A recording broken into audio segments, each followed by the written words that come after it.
chase that one, bro. It's close, not far off. I thought it'd be so. What'd you make of that? I was close.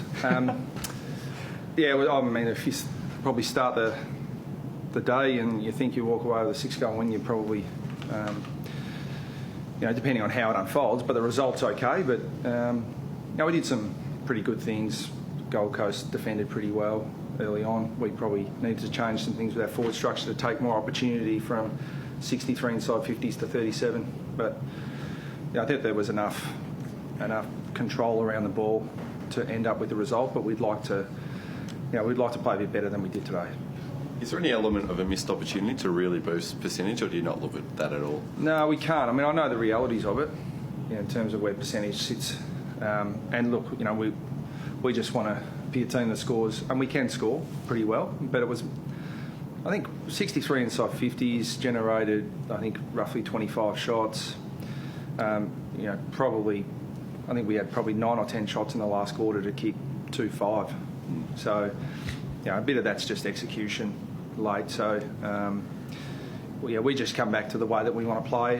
When it really matters against high quality opposition, and the Gold Coast today provided some issues for us in our forward 50 with the way they defended their back 50, and we had to work our way around that. So probably didn't provide the greatest spectacle in the world, but did enough to get the job done. Can I ask you about the protected area rule? I mean, it's some more confusing examples today. Do you think we've got a problem and we need to do something now for clarity, or I think for the frustration of everyone, yes. I just watch footy as a fan, Thursday, Friday, Saturday night, and it frustrated me, and I'm a neutral observer. And today we had a few examples of guys that are trying to get out of there, and it'll frustrate me even more if the umpires say that technically they were correct, because it's just, if they were technically correct, then technically you missed 20 others. So it's it's going to drive people nuts if something doesn't change. So what do we do? What is the solution? Well, I think the idea of the rule is okay, because you don't want someone takes a mark, you need them to be able to play on quickly, particularly through the corridor. So if players are deliberately getting into that area and impeding the ball carrier from playing on, then you need to penalise that. But when a guy's trying to sort of get out of the protected area on the boundary side, and he's told he should be out of the 10-metre protected area, I think Jamie McMillan suggested that maybe he should have brought back a hot dog for the umpire too, after he'd run into the crowd to get out of the 10-metre protected area. So but the end, technically, was he within the 10-metre protected area? Yeah, he was. But he's trying to get out of it too. So now the umpires can only adjudicate the rules as they're instructed to. And then it's up to probably the people who run the game to instruct them differently if necessary. Jack looked like he had fun up forward. Is it nice to know that you've got the option to do that and that he can deliver like that? Yeah. He's always a great option for us. Probably the challenge for us this year is to settle him down. We wanted to issue the challenge to him at the start of the year to nail down a key defensive post. And we were always going to give him the opportunity to do that, and he's done it. So the risk is that we know he can play in the ruck, we know he can play forward. We just don't want to get him to a point where he's getting thrown all over the place and he can't settle in one position. But when the game dictates a need to change, it's nice to know that we can do it. Paul, who you found a player? It seems like you found a really nice player. Yeah, it's impressive what he's doing based on the fact that he hasn't played footy in 2 years. He's a great decision maker. He's really clean. When he has the ball, we generally keep it. So it's pretty encouraging to think what he could do with some real continuity and some solid pre-seasons. Scott Thompson, 32 years old, playing pretty good footy. Is there any reason we wouldn't go around next year? Yeah, well, the way he's playing, we just list management guys just constantly assess that, and Robbie Tarrant and Scotty Thompson are a huge reason why Matt Jack's able to play the role that he plays, and Scotty Thompson's a massive reason why Sam Durden and Ben Mackay are ready-made AFL key defenders. So they'll get their opportunity at some point, but the ability to have the Tarrant, Thompson, veterans there who can educate the young players is just enormous for us. It helps that he's playing well. There's a few incidents involving Sean Higgins today. He copped a couple of hits off the ball. In terms of the way he responds to that and actually fights through those tags, he's in great form this year. How have you seen his responses to those?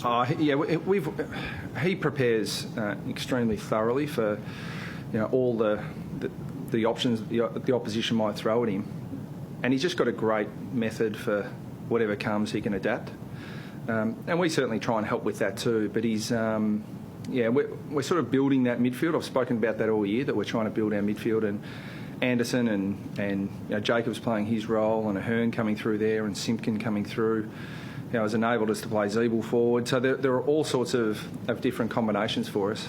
But